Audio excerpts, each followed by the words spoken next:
do you truly own your money? Or, more fundamentally, do you genuinely control your financial destiny, your economic choices, your very future? Most of us operate under the comforting illusion that we do. We earn, we save, we spend, and we invest, believing that the levers of our financial lives are firmly in our grasp. But what if that belief is a carefully constructed What if beneath the surface of everyday transactions and market fluctuations, there's a complex, opaque, and incredibly powerful network of entities and individuals who, in reality, pull the strings?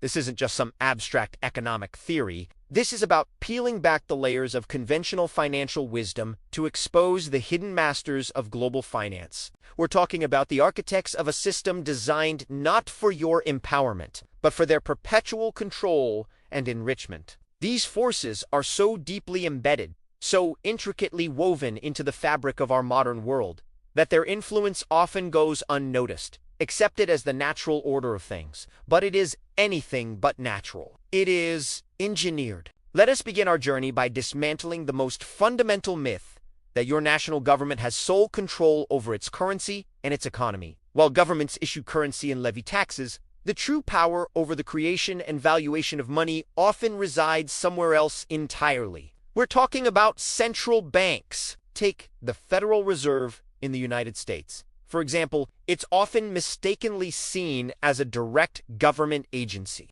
In reality, it's a hybrid, a quasi-private institution owned by its member banks. It was established in secrecy back in 1913, not by a popular vote, but after a clandestine meeting of powerful bankers on Jekyll Island. Its structure is deliberately designed to be independent from political oversight, which is really just a polite way of saying it's beyond direct democratic accountability. The Federal Reserve, like most central banks around the world, holds the unique power to create money out of thin air. And no, not by printing stacks of physical cash for every dollar, but through simple ledger entries and digital commands. They set interest rates, which dictates the cost of borrowing for everyone: governments, businesses, and individuals like you and me. This power is immense. It controls inflation, it can manipulate economic cycles, and most critically, it manages the national debt.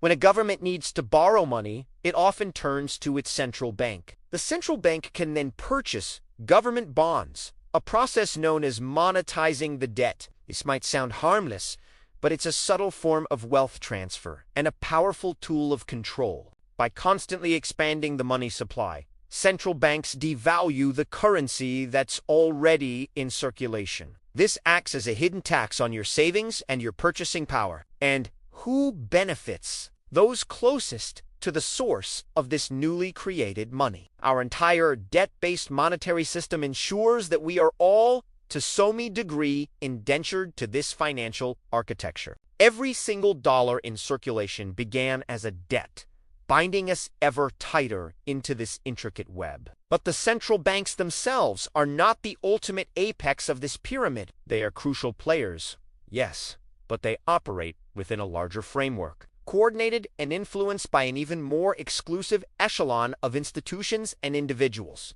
This brings us to the international financial institutions. The International Monetary Fund, or IMF, the World Bank, and the Bank for International Settlements, known as the BIS.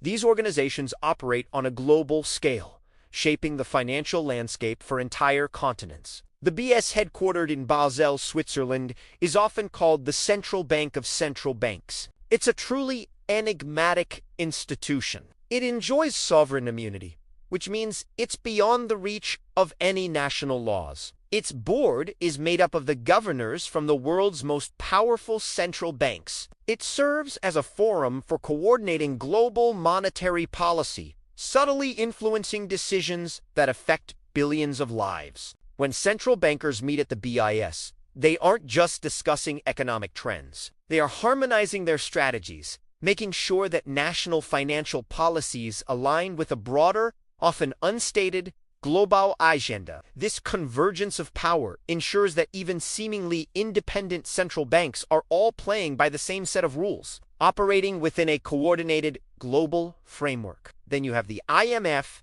and the World Bank. Both were born out of the Bretton Woods Agreement after World War II, ostensibly to stabilize the global economy and help developing nations. However, in practice, they have often functioned as instruments of economic control, especially over less developed countries. When a nation faces a financial crisis, the IMF swoops in with so-called rescue packages. But these packages come with very strict conditions attached, known as structural adjustment programs. These programs frequently demand severe austerity measures, the privatization of public assets, deregulation, and the opening up of national markets to foreign corporations. While these conditions are presented as necessary for economic recovery, they often lead to a spiral of increased national debt, a loss of national sovereignty over key industries, and a massive transfer of wealth and resources from the public sector into private hands-off foreign ones. The cycle of debt and dependency becomes self-perpetuating,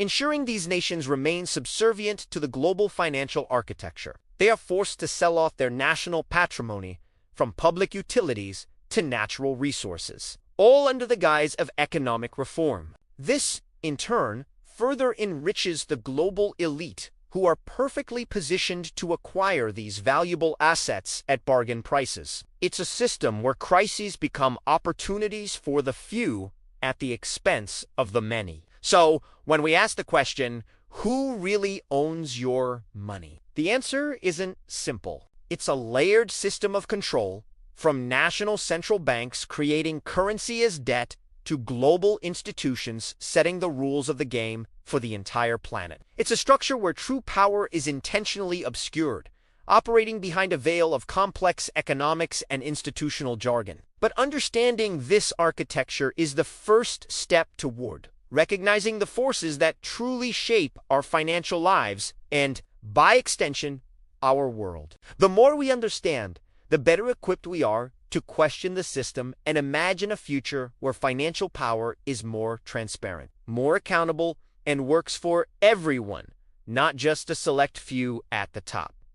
Beyond the governments and international bodies we see on the news, there's another layer of power, a quieter, more private network. I'm talking about banking dynasties, huge philanthropic foundations, and exclusive invite-only meetings of the global elite. Names like Rothschild, Rockefeller, and Morgan aren't just history.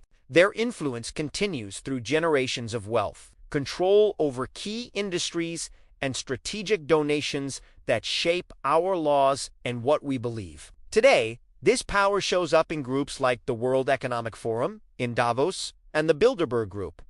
These aren't just fancy parties. They are strategy sessions where top CEOs, politicians, central bankers, and media bosses get on the same page. They build consensus and plan their moves, all far away from public eyes or democratic checks and balances. Take the Great Reset, a major topic at the World Economic Forum. It has a plan to totally reshape our economy and society using new technology and a top-down approach to governing the world. They sell it as a solution to global problems, but many critics see it as a power grab, pushing us towards a system where experts make all the decisions and our individual freedoms take a backseat to their grand plan. Have you ever noticed how people move so easily between Wall Street, government jobs, and international financial groups? Someone might go from Goldman Sachs to the Treasury Department, then to a central bank, and finally to the board of a huge private equity firm.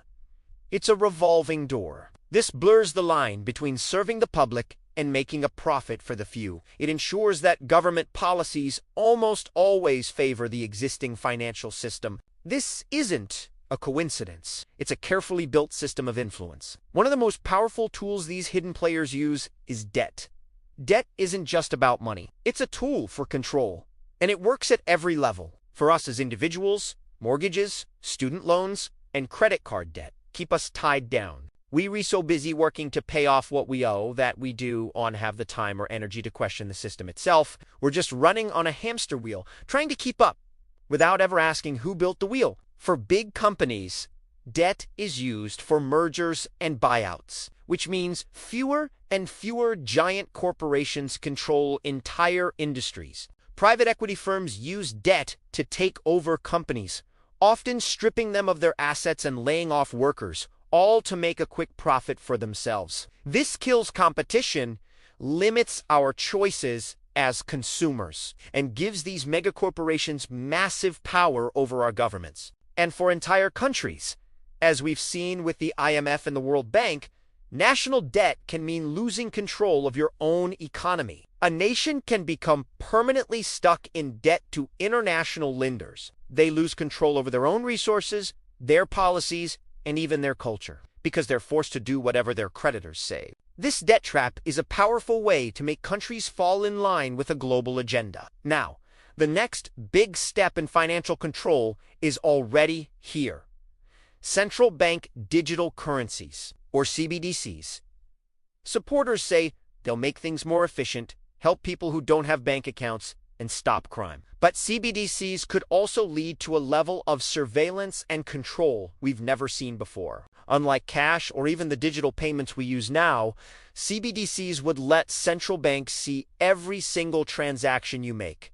They could even have direct control over your money. Imagine a world where your money is programmable, where an authority could decide where, when, and what you can spend it on, where they could block certain purchases, or even make your money expire if you don't spend it. This isn't a sci-fi movie. Some of the people designing CBDCs are openly talking about these features. Combine this with digital ID systems, and you could have a social credit system where your access to your own money depends on how you behave or whether you agree with the official story. This would be the end of financial privacy and, more importantly, the end of real personal freedom. The whole idea of financial independence would disappear. So, what's the end game? It's about gathering all the wealth, power, and authority into the hands of a very small group of people. It's about building a single global financial system where every transaction is watched, all economic activity is directed from the top, and our individual liberty is slowly but surely taken away. It's a vision of a world run by a small elite, for that elite, with the rest of us living in a system of controlled production and consumption. The people behind this aren't cartoon villains. They're often smart, well-educated people who genuinely believe their system is necessary for global stability. But their idea of stability often comes at the cost of our freedom and democratic values. They operate within a structure that's been built over centuries, constantly updated to maintain their influence no matter what happens in politics or technology. Understanding this system is the first step to taking back your financial independence. It means thinking critically, questioning the official stories,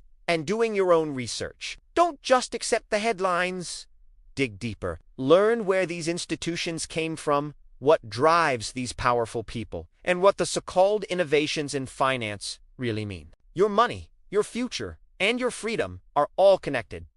To ignore the hidden powers is to give up control. To understand them is to start the journey of taking it back. If you found this look into the hidden world of global finance thought-provoking, please consider subscribing. Your support helps us keep uncovering these important truths and empower more people to understand the real forces shaping our world. Share this video, start a conversation, and let's shine a light on the systems that truly control our money. Thanks for watching.